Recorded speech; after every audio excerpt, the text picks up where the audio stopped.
The email came while I was in the hospital, holding my newborn daughter with one hand and trying to eat cold jello with the other. Subject line, status update your position the sender, Dad. I opened it, expecting some proud grandpa gush about how beautiful the baby was. Instead, I wrote, since you've chosen to step away from your responsibilities for an indefinite period of time, I have no choice but to terminate your employment at Collins Marketing, effective immediately. We'll send you your final check once we've reassigned your accounts. I stared at the screen. Terminated. For taking maternity leave I'd cleared with him months before. My daughter gurgled against my chest, completely unaware that her grandfather had just fired her mother from the family business on the day she was born. I looked at her tiny face and made myself a promise. If he wanted to treat me like any other disposable employee, then I'd stop protecting him like family. And I would take from him the one thing he cared about more than being a dad. His biggest client. My name is Jenna. I'm 29, from Texas, and until last year I was the heir apparent to my father's empire.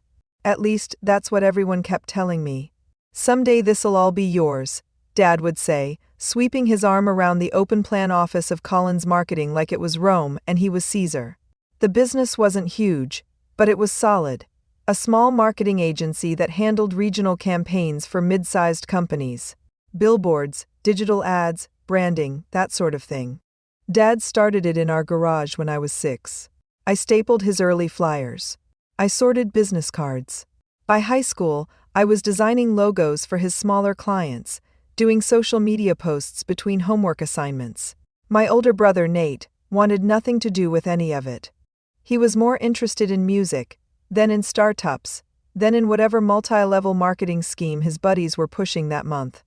Dad shook his head at him but kept bailing him out. With me, it was different. You've got my brain, he'd say. You get business. You're going to take this thing to the next level. It felt good. Important. I went to college for marketing and communications, worked part-time at a different agency to see how the pros did it, then came back to Collins Marketing full-time at 23. By 25, I was leading accounts. By 27, I'd landed the biggest client we'd ever had. Summit Line Hotels, a regional chain with 22 properties and a budget that made our accountant practically weep with joy. That was my baby. I pitched them. I built the relationship. I answered midnight emails from their VP of marketing, a sharp woman named Karen who'd started from the front desk and worked her way up. Dad loved to brag about it.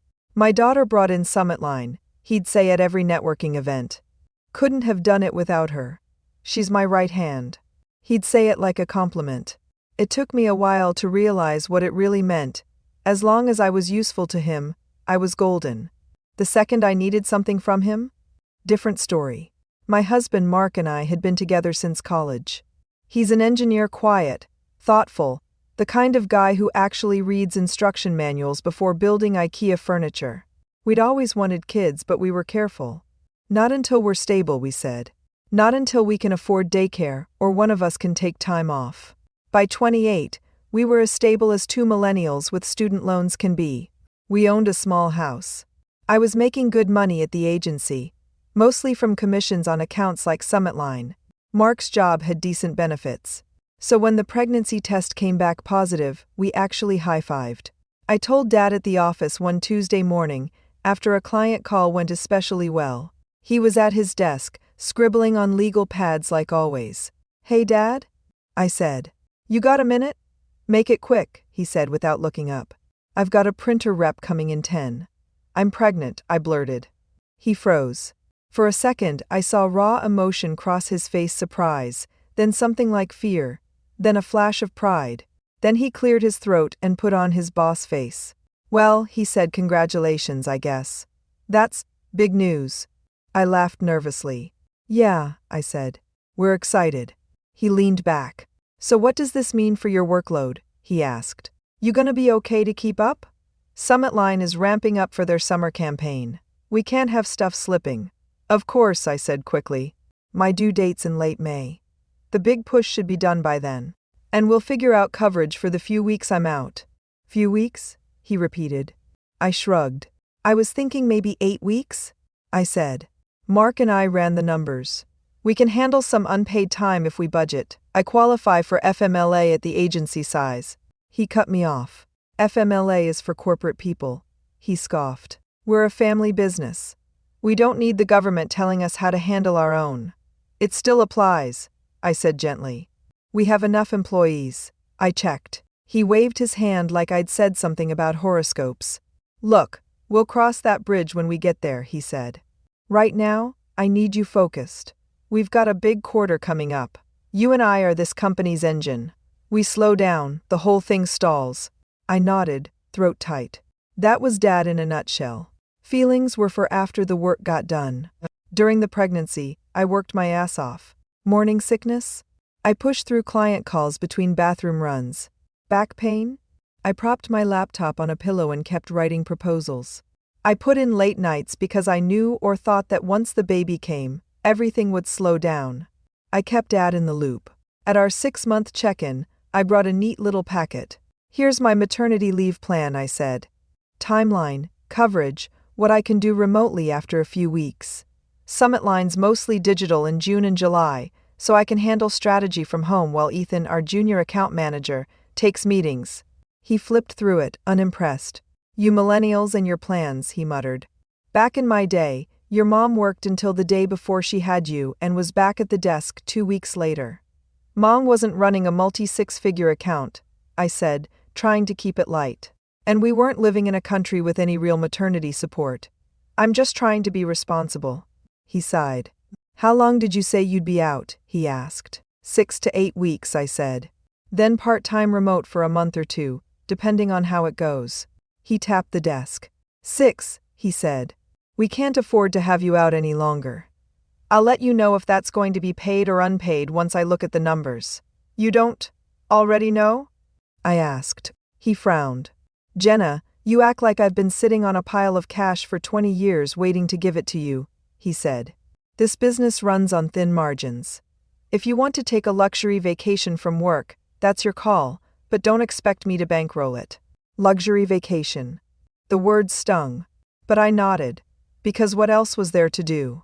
I went back to my desk and emailed HR, which was really just our office manager, Linda, to ask if she could look into the official policies for parental leave. She wrote back, policies? LOL. You know your dad. But I'll see what we're legally required to do and get back to you. In the meantime, I've got your back. It made me feel a little better. For a while. My daughter, Emma, arrived on a Sunday afternoon in late May. After 16 hours of labor that felt like someone was trying to drag a bowling ball through my spine. She was perfect. Tiny. Pink. Loud as hell. Dad came to the hospital that night with a stuffed bear wearing a tiny Collins marketing intern t-shirt. He cried when he held her. I cried too. For a minute, everything felt right. He kissed my forehead. You did good, kiddo, he said gruffly. Get some rest. We'll talk work when you're home. I should have caught the warning in that last part. But I was high on baby smell and morphine. The next morning, while Emma slept in her little plastic bassinet, I checked my email. Old habits die hard. There were a handful of congrats, messages from coworkers. A sweet one from Karen at Summit Line. So happy for you. Don't even think about work emails for at least a week. I will yell. And then the one from Dad. The termination email. I read it 3 times, convinced I was missing something. Chosen to step away from your responsibilities. Indefinite period of time. Terminate your employment effective immediately. My vision blurred. Mark woke up to me hyperventilating. What happened? He asked, panicked. Is it the baby? Are you in pain? My dad fired me, I choked out. Yesterday. While I was in labor. He took the phone, read the email, and actually laughed in disbelief. This has to be a mistake, he said. Maybe he means something else. Maybe he's just reassigning stuff. Before I could respond, my phone buzzed again. A text from Linda. I'm so sorry. He made me process your termination paperwork this morning. I argued him, but he said you abandoned your position by taking leave. Please call me when you can. Abandoned. Like I'd walked out on a shift at a fast food job, not gone through a planned, legally protected medical event we'd discussed for months. Anger cut through the shock. I called Dad. He didn't answer. I called again. On the 3rd try, he picked up. Hey, you should be resting, he said, like he hadn't just detonated a bomb in my life. "What is this email?" I demanded. "You fired me?" He sighed. "Jenna, we talked about this," he said. "This business can't function if its top people just disappear for months. You didn't give me a firm return date. That's abandonment." "I gave you a written plan," I said, voice rising. 6 weeks. "You agreed. And FMLA don't start throwing acronyms at me," he snapped. "You made your choice. You chose to be a mom. That's fine. But you can't ride both horses forever." My mouth went dry. "So?" I said. "I have a baby now, so I'm not allowed to have the career I built?" "A career you pushed me into." "You can have a career," he said. "Just not here. Not if you're going to put your personal life over the business." "My personal life is recovering from a major medical event," I said, shaking. "You're firing your own daughter for giving birth." "Don't be dramatic," he said. "I'll still help you out if you need things. But I've already told Nate he's stepping into your role. He's hungry. He understands sacrifice." My brain short-circuited. "Nata?" I said. "The same Nate who couldn't show up to a client meeting on time if his life depended on it? You're giving him my accounts?" "He's got potential," Dad said. "And unlike you, he's not going to vanish for 2 months because he's tired." Like that's what childbirth was. The nurse walked in as I sat there in stunned silence. Dad kept talking. "Look, we'll talk about this when you're out of the hospital," he said. "Don't worry about it right now. Focus on the baby. The business will be fine." He hung up. I stared at my phone. Then at my sleeping daughter. Then at the window, where the sun was coming up over the parking lot. I made a different kind of birth plan in that moment. My career wasn't dead. It was just going to grow somewhere else. And when it did, I'd make damn sure I didn't leave my roots behind in his soil. The next few weeks were a blur of baby cries, hormone crashes, and legal research. Linda came to visit and brought a casserole, plus something more valuable, a folder. "I printed this off the Department of Labor website," she said, patting it. "I also called a lawyer my cousin knows. Your dad can't just fire you for taking maternity leave. That's textbook retaliation." I flipped through the packet. Family and Medical Leave Act, Pregnancy Discrimination Act, words like protected leave and unlawful termination. It all felt abstract, like reading someone else's story. Do I really want to sue my own dad?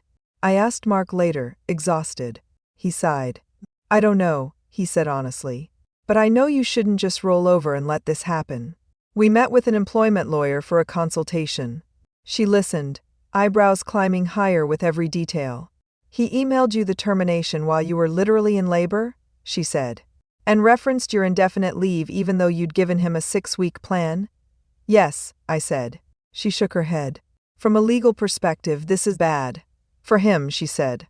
"Retaliation for taking protected leave, pregnancy discrimination, possible wage issues if he doesn't pay out your commissions correctly. You have a strong case. How long would it take?" I asked. "And how ugly would it get?" "Ugly," she said bluntly. "And probably a year or more. Lawsuits move slow, especially if he refuses to settle. And it would absolutely blow up your family relationships." I thought of my mom, who'd been so excited to become a grandmother. Of my younger cousins who looked up to me. Of Thanksgiving dinners. "Is there another way?" I asked softly. She considered. "Legally," she said, "lawsuit is your main leverage. Personally, you might have something more powerful." "What's that?" She smiled, just a little. "Your reputation," she said. "And your client relationships.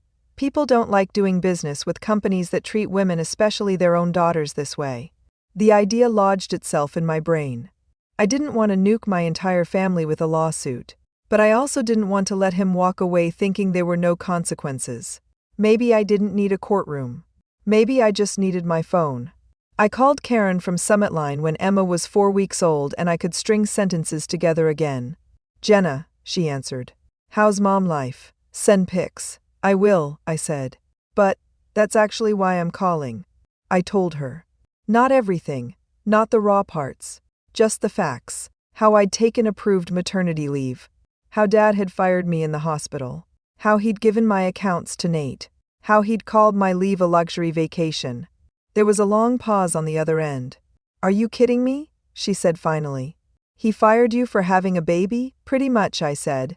"I'm talking to a lawyer. But I wanted you to hear it from me before you got some Jenna has left the company to pursue other opportunities email. She made a noise somewhere between a snort and a growl. He did send that email, she said. This morning. Said you decided to step back from the intensity of agency life to focus on family. My throat burned. Of course he did, I said. Karen was quiet for a minute. You know why I signed with Collins instead of one of the bigger agencies? She asked. Because we offered better rates? I guessed. She snorted. No, she said. Because of you. You were the only one in 3 pitches who actually listened, who understood what it's like to work your way up from front desk to VP while dealing with sexism and mom guilt. You said, we'll grow with you. I believed you. Tears pricked my eyes. I meant it, I said. I know, she said. He clearly didn't. She blew out a breath. What are you going to do now? She asked. I don't know, I admitted. I could freelance. Maybe join another agency. I need some flexibility while Emma is tiny. Could you handle a big account part-time? She asked slowly. My heart skipped. Yeah, I said. With help. Why? Because she said, our contract with Collins is up for renewal in 3 months. We were already considering shopping around. This just sealed it. I sat up straighter, careful not to jostle the baby sleeping on my chest. Karen, I'm not asking. I began. I know, she said. You're not. I am. Hypothetically, if we severed ties with Collins and hired you as an independent consultant, or helped you get set up with another firm, would you be interested? My brain went into overdrive. Legal stuff. Non-solicitation clauses. I'd have to check my contract, I said. I don't want to get sued.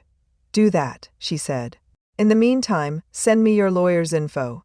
Our legal team might want to talk to her. Summit Line doesn't like being associated with companies that retaliate against new moms. It's bad optics. And bad humanity. We hung up. Emma snuffled in her sleep. I kissed the top of her head. Looks like we might be starting our own thing, kid, I whispered. My employment contract with Collins Marketing did have a basic non-solicitation clause. For 12 months after termination, employee shall not actively solicit clients of Collins Marketing for competing business. Keyword, actively. My lawyer, the same one I'd seen for the consultation, smiled when she read it. They can't stop Summit Line from firing them and then independently choosing to hire you, she said. As long as you don't pitch them first or use any confidential info you got from the company, you're in the clear. What about Dad?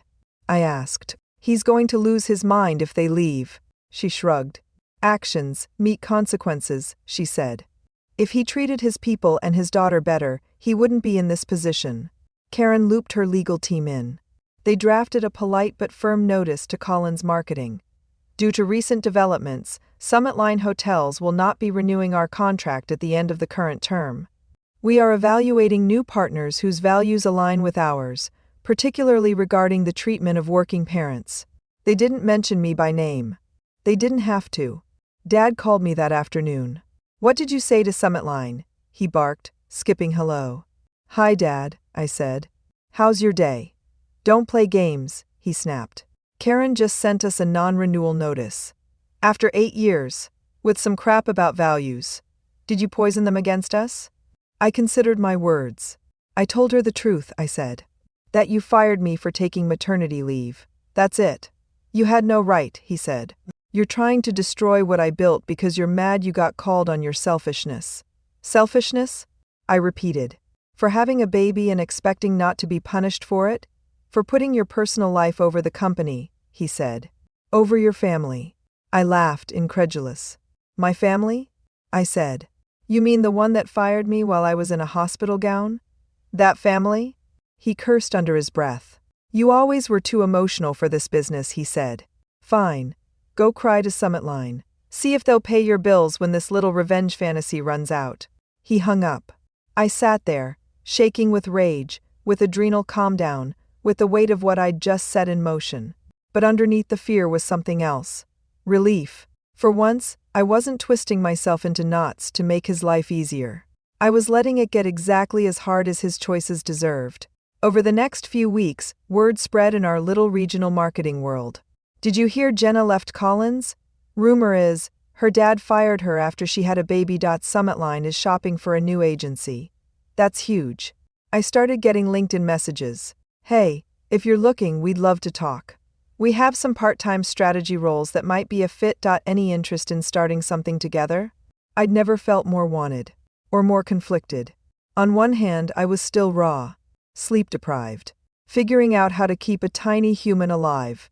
On the other, my brain itched for work. Not for my dad's office. For my work. I met with my lawyer again. What if, I said, I start my own boutique agency? Very small. Me, maybe 1 or 2 contractors, focused on hospitality brands. Summit Line would be my anchor client, but I'd take others too. Is that? Her eyes lit up. Not at all, she said. In fact, that might be the cleanest revenge of all. You're not just punishing him. You're building something better. Karen loved the idea. Summit Line is happy to be your first client, she said. We'll pay your standard retainer. If you need us to vouch for you with other brands, we will. Mark ran the numbers. We can make this work, he said. Especially if you keep overhead low. Work from home at first. Use contractors instead of full-time staff. I'll take more night feedings if you need to be sharp for meetings. We picked a name, Harborline Creative. A little nod to Summit Line, a little nod to the safe place I wanted to create for other clients and for myself. I registered the LLC with shaking hands. Just like that, I was no longer Jenna Collins, employee of Collins Marketing. I was Jenna Harper, my married name, owner of my own agency. A few weeks later, Summit Line signed their contract with Harborline. Dad lost his biggest client. I gained my first. The official switchover date was July 1st. Out of respect, Summit Line gave Collins Marketing a few weeks' notice to wind things down. Dad did not take it well. He called again, voice slurred like he'd been drinking. You think you won? He said. Stealing my client? My client? After everything I did for you? I didn't steal anyone, I said.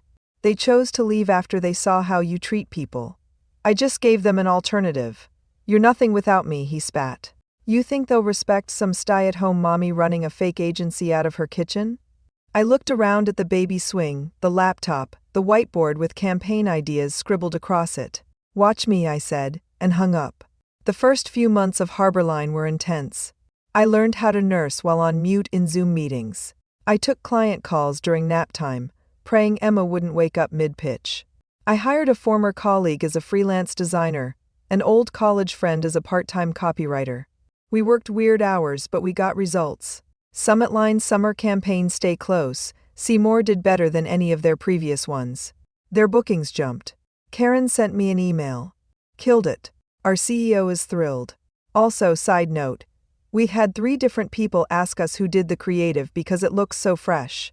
Hope you're ready for more business eyes. I was. Slowly, other hotels, then a restaurant group, then a small airline started sniffing around. By Emma's 6-month checkup, Harborline had 5 steady clients. We weren't rolling in cash, but we were stable. And I was happy. Really, genuinely happy. Not because revenge is sweet though, I won't lie, it is but because, for the first time, my work and my motherhood weren't at war. They were coexisting. On my terms. Dad, meanwhile, was struggling. Losing Summit Line meant losing about 30% of Collins Marketing's revenue. They'd hired staff to handle that workload. Now those salaries were crushing them. Linda, bless her, kept me in the loop. He's panicking, she said over coffee one day. He keeps saying, once we land something like Summit Line again, we'll be fine, but he doesn't have anyone who can bring in a client like that anymore. Nate's useless in meetings. I winced. Is Mom okay? I asked. I don't want her caught in the crossfire. She's trying to keep the peace, Linda said. But, you know your dad. He doesn't like looking in the mirror. A month later, I heard from my cousin that Collins Marketing had downsized, let 3 people go, cut everyone else's hours. Dad blamed market conditions, never his own choices. He didn't speak to me for months. Then, right before Christmas, I got an email. Subject talk? It was from him. Jenna, I've been thinking a lot. I'm not going to pretend I'm happy about how things went down. But I can't deny that you've built something real. Harborline is making waves. I also know I handled your leave horribly. I told myself it was about the business, but if I'm honest, it was about control. I thought if I bent for you, I'd have to bend for everyone. That's not an excuse. Your mother wants us all at Christmas dinner. I'd like you there. If you're willing, maybe we can talk. Dad, I read it 3 times. My first instinct was to hit delete. Too little, too late. But then I thought about Emma. About the kind of family I wanted her to grow up around. Not one where people avoid hard conversations forever. I wrote back, I'll come to Christmas. I'm not ready to forgive everything. But I'm open to talking. One condition, you admit to Mom and Aunt Nate what really happened. No, she just wanted to be a mom story. Jay, he replied, one line. Christmas was complicated. Walking into my parents' house with Emma on my hip, Mark carrying presents, I felt like I was stepping onto a stage where everyone knew their lines except me. Mom hugged me so hard I couldn't breathe. There's my girl, she said, eyes wet. And my grandbaby. I've missed you so much. Nate nodded at me from the couch, expression unreadable. Dad stood by the tree, hands in his pockets. He looked older. We went through the motions, presents, cookies, Emma being passed around like the world's cutest football. After dinner, Dad cleared his throat. Can I have everyone's attention, he said. The room quieted. I owe you all an apology, he said. Especially Jenna. My heart thudded. He looked at me. I fired my daughter from the company she helped build because she took maternity leave, he said. I punished her for becoming a mother. I told myself it was for the business, but really, I was afraid of change, afraid of not being in control. Mom stared at him, shocked. I lied about it, he continued. I told some of you she decided to step back. That's not true. I terminated her. She had every right to take leave, legally and morally. When she stood up for herself and left, she had every right to do that too. He took a shaky breath. Losing Summit Line was my fault, he said. Not hers. Not some market shift. I drove away the person who brought them in. I'm the reason Colin's marketing is struggling. The room was silent. Nate looked at the floor. Mom had tears streaming down her face. Dad turned back to me. I don't expect you to forgive me, he said. I just needed to say that out loud. To stop pretending I'm the victim in a story where I was the one who lit the match. For a long moment, nobody moved. Then Emma, blessedly oblivious, started babbling and trying to eat wrapping paper. The tension broke. Mom laughed through her tears. Babies don't care about our drama, she sniffled. Maybe we should take a page from her book. Later, when the dishes were done and Emma was sleeping in the spare room, Dad and I sat at the kitchen table. I really am proud of you, he said quietly. Harbor Line. Taking Summit Line. You played the game better than I did. It wasn't a game, I said. It was survival. He nodded. I see that now, he said. If you ever wanted to collaborate down the road, I'd be open to it. As equals, not as boss and employee. I smiled, small but real. Maybe, I said. If Collins updates its parental leave policy first. He chuckled, then sobered. Done, he said. Linda's already on me about it. It's been 2 years since my dad fired me on the day my daughter was born. Harborline now has 6 employees. All of them have written parental leave, sick leave, and flexible schedule policies we actually honor. We've turned down clients who balked at those policies. We're not a good fit, I tell them. Try the agency run by a guy who fires new moms over email. I say it half as a joke, half as a reminder to myself of where I came from. My relationship with Dad is not perfect. It never will be. But we talk. We share clients sometimes. We've grabbed coffee after networking events and compared notes like actual peers. He still winces when people bring up the time Jenna stole Summit Line, but now he follows it up with, best thing that ever happened to her. Maybe to me too. As for Emma, she's a whirlwind toddler now. Sometimes she comes to my home office and helps by drawing on sticky notes. I keep the termination email from Dad in a folder labeled receipts. Not because I plan to use it. Because it reminds me of the day I stopped seeing myself as my father's right hand and started seeing myself as my own boss. My dad fired me from the family business for taking maternity leave. So I took his biggest client with me. I didn't just burn a bridge.